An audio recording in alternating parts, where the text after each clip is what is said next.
name's Beckford and I'm 33 and a qualified personal trainer. And I'd just like to have a minute to tell you a little bit about myself.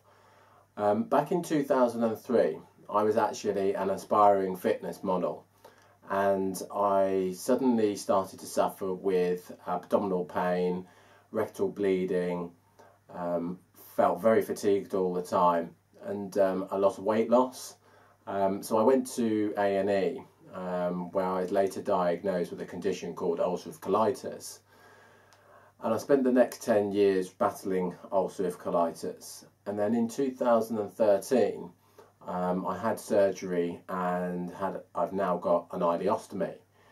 And after my surgery, I really wanted to get back into my fitness, and I wanted to achieve my goal of being a fitness model. So I decided to, once I'd recovered, to set out to try and achieve my goal. And since then, it's gone really well. And I've just been featured in Muscle and Fitness magazine and also in Men's Fitness magazine, telling people about my story and my training regime and how I've kind of achieved my goal that I set out to all those years ago, regardless of having an ileostomy.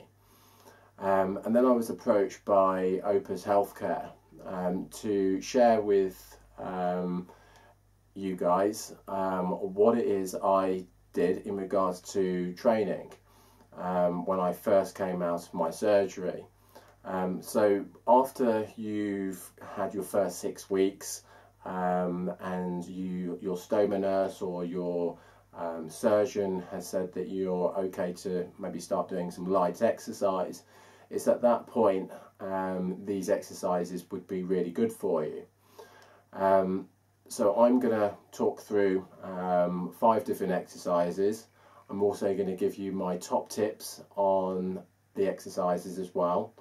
And I would just make sure that with any exercises that you are performing, that you take some precautions like using a hernia belt. So I hope you enjoy it, and I will be doing many more videos soon.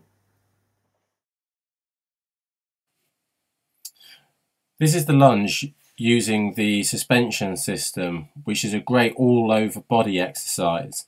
This is because of the suspension system being able to activate the upper body as well as the lower body. The muscle groups that you'll be using will be your quads and your glutes as primary muscles, and your secondary muscles will be your abdominals, back and arms as you pull through the suspension system. To perform this move, you will have to have your feet shoulder width apart and your hands on the handles. You have to place one foot behind you and lift it off the ground. The weight will then be distributed through the leg and the arms. You need to push off with the supporting leg and pull with the arms.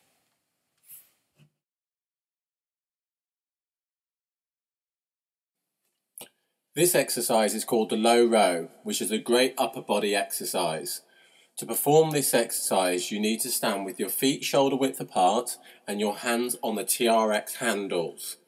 At this point, you want to activate your core and lie back so your arms are supporting your body weight. Then slowly and controlled, pull through your arms to bring your body towards the handles, and then control on the way back down. My top tip for this exercise is to make sure that you always have your core activated. To increase the intensity of this exercise, you can simply change your stance so you're able to lie back further into the movement, creating more resistance through your body weight. This exercise is called the fitball squat. To perform the fitball squat, you will need to place the fitball against the wall and then press your back against the ball to hold it in place. Then with your feet shoulder width apart, you want to lower your body weight through your legs. At this point, make sure that you are activating your core. Then to return back to your starting position, push through your heels, bringing your body weight back up. My top tip for when performing this exercise is to raise your arms above head height to activate the shoulders. Another great tip is to increase the speed that you perform the exercise. This will increase the cardio intensity. This exercise is called the leg extension, which is a great exercise for anyone looking to build strength back up in their legs after surgery. Because of the nature of this exercise, this is a really safe and simple way of actually building strength back up into your legs. To perform this exercise, you will need to sit in the machine with your knee at a 90-degree angle and your feet behind the roller pads. At this point, you'll be ready to perform the exercise.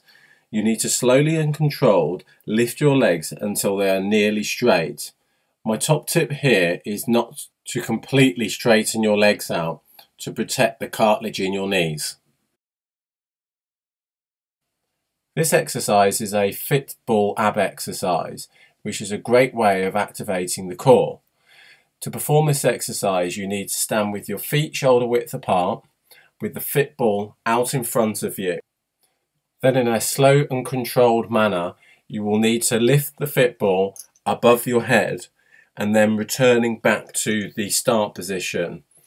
This will stretch the abdominals on the way up and contract them on the way down. My top tip for this exercise is try lifting the ball to the left and to the right of you when you bring it above your head, because this will activate different angles of your core.